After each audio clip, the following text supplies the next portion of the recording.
So here you are, and here we are, and here you are, and here your inner beings are.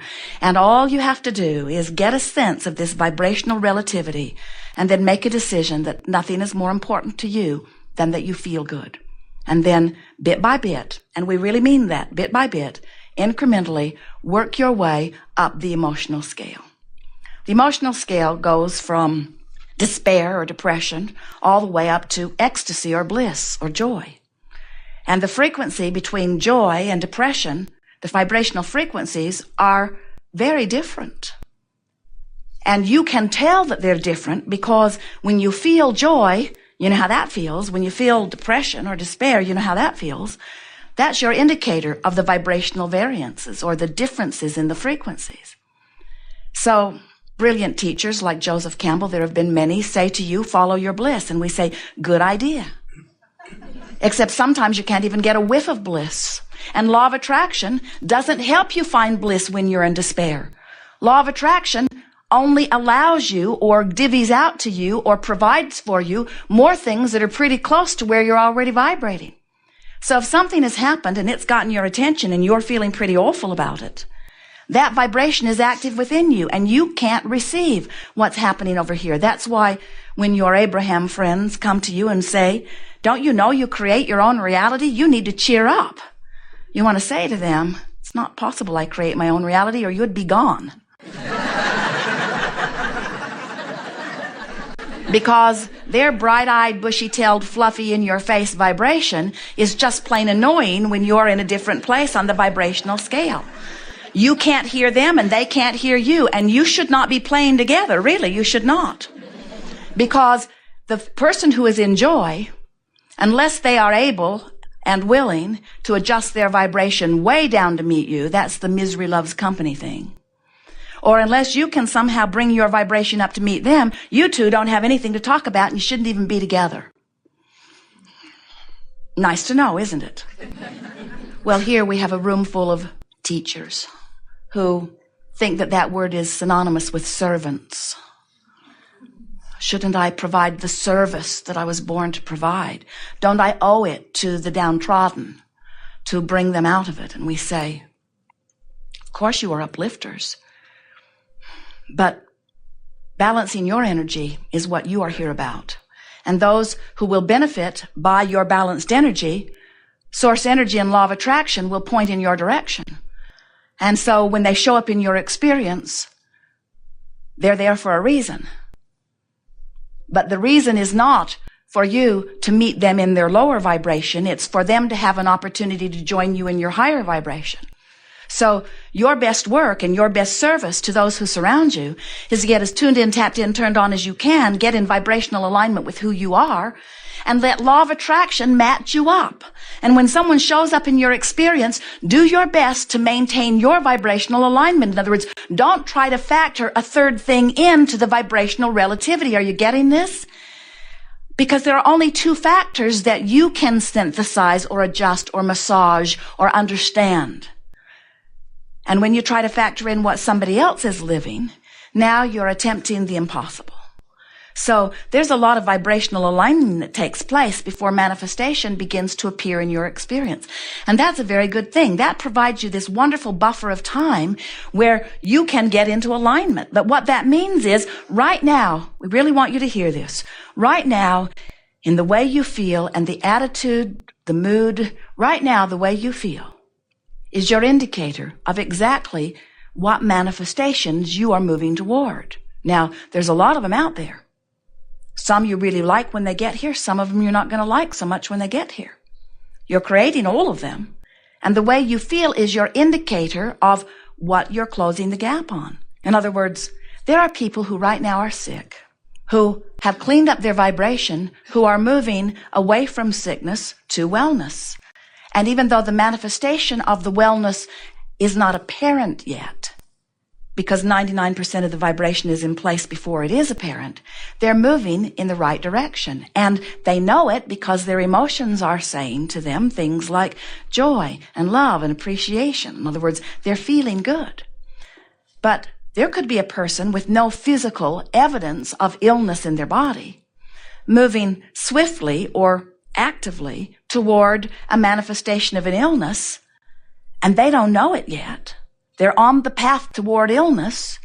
They don't know it unless they know that anger, fear, depression are indicators of the direction that they are moving. So people say the oddest thing, odd to us anyway, they say, it just came out of nowhere. And we say, no, it didn't. It didn't come out of nowhere. You practiced the vibration of it hard and long.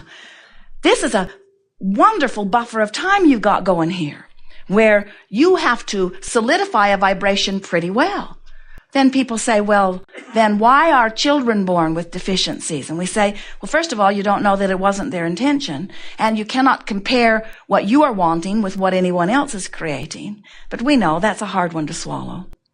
Why would anyone want something that I don't want? We say, it's a diverse universe. You didn't come here to be the same. You came here in your differences to provide a well-stocked kitchen to allow others and yourselves opportunities to define and decide what you want. You did not say, I will come forth into the physical and I will take all the ideas that exist and whittle them down to a few good ideas. You said, I'll come forth into a diverse environment and we will expand the ideas still further. You say, I think that ingredient should be removed from the kitchen because I don't want it in my pie. And we say, then don't put it in your pie. And you say, but it shouldn't be in the kitchen because it might get in my pie. We say, it won't get in your pie if you don't put it in your pie. You say, somebody else might put it in my pie. We say, nobody else has access to your pie. Then you say, well, then how did those things I don't want in my pie get in my pie? We say, because you were focused upon other people putting things you didn't want in your pie in their pie, and you put it in your pie.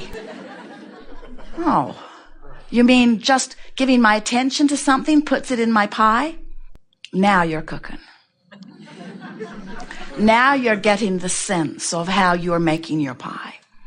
You do not need to remove things you do not want from this environment in order to live joyfully, but we certainly understand how it is that you feel that you need to, because if you are among the millions of people on the planet who still don't get it that you are vibrational in nature and that law of attraction is bringing things to you that match your vibration, we know that when you look at a circumstance that pleases you, you would like to promote more of that, and when you look at a circumstance that doesn't please you, you would like to stop that.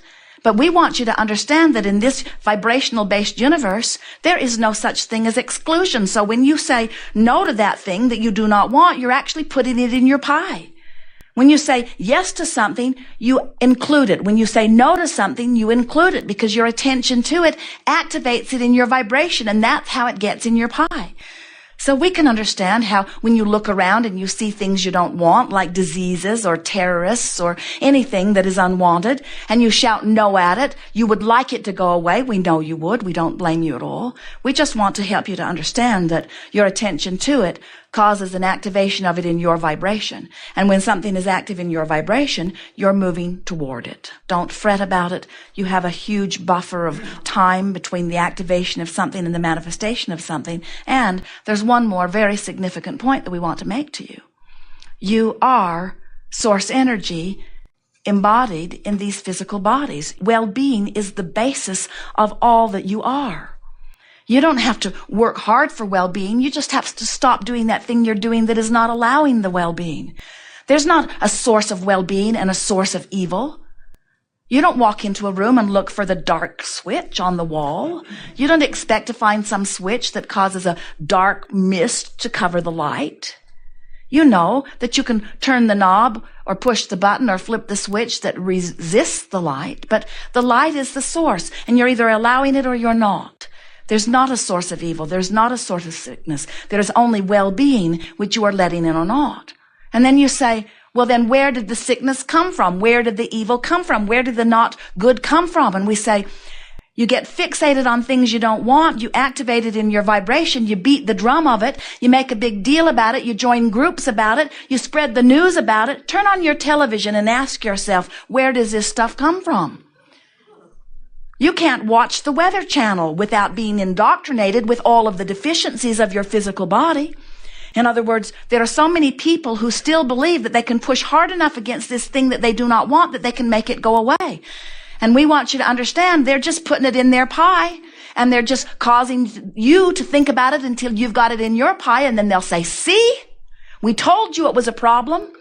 And we say it's only a problem if it's active in your vibration. If it's not active in your vibration, it cannot touch you in any way, you see.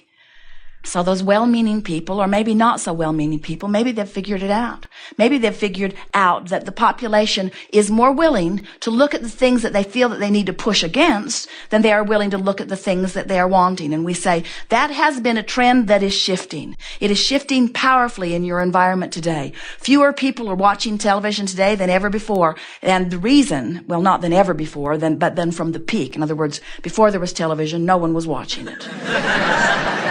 But then you got really good at watching it, and now you are pulling away from it because more and more of you are beginning to recognize, hey, I don't feel as good when I do this as I do when I don't. And so more and more people's own guidance systems, even though they are not fully understanding them, are guiding them toward their own lives and what they can manage and what they can do about. And we want you to understand that when you discover that you are the creator of your own reality, and that the way you live is only about the vibrational integrity between you and you, between what you've launched and how you feel right now, and when you make a decision and you begin speaking a mantra that says, nothing is more important than that I feel good, and then you add to it what we're giving you here today, which is, I'm going to do my best to find the best feeling thought that I have available to me right now.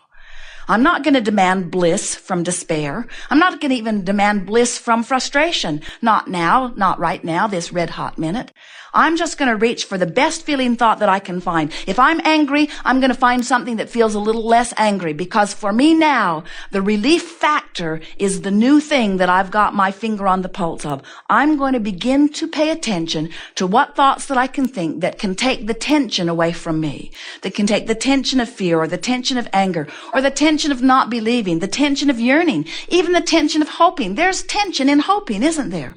Because you want something that you don't really believe you can get, but you want it. There's tension in that. There's a sort of tug of war that is indicated to you by your emotions. One last thing, and then we'll talk to you about anything you want to talk about. It's good to make peace with where you are for a number of reasons. When you make peace with where you are, you improve the vibration of it right away, which moves you more swiftly to where you really want to be.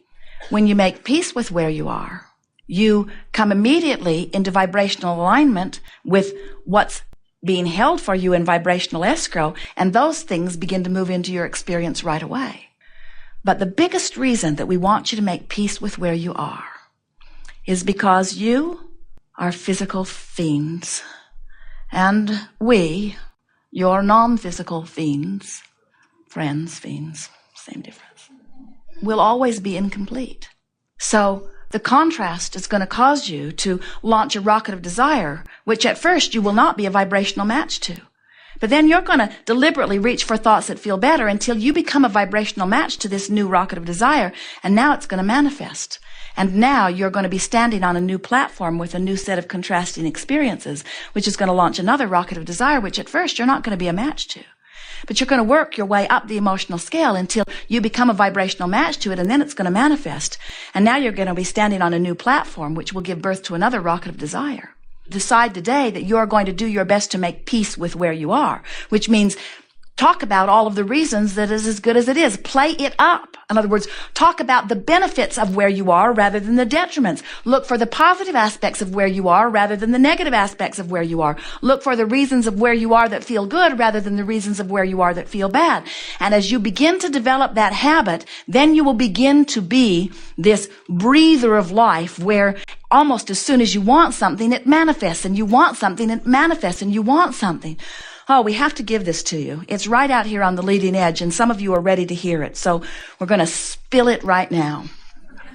You know, as you are exploring this contrast and you launch this rocket of desire, and Source immediately rides that rocket, hear it, you have no choice but to get up to speed with it, or there will be a separation between you and you. You want this contrast that produces the new desire, and then you want to get up to speed with the new desire. And on and on and on it goes eternally. And when you make peace with where you are, every moment of it is joyful. And until you make peace with where you are, every moment of it is uncomfortable. Because alignment is comfort, and misalignment is discomfort.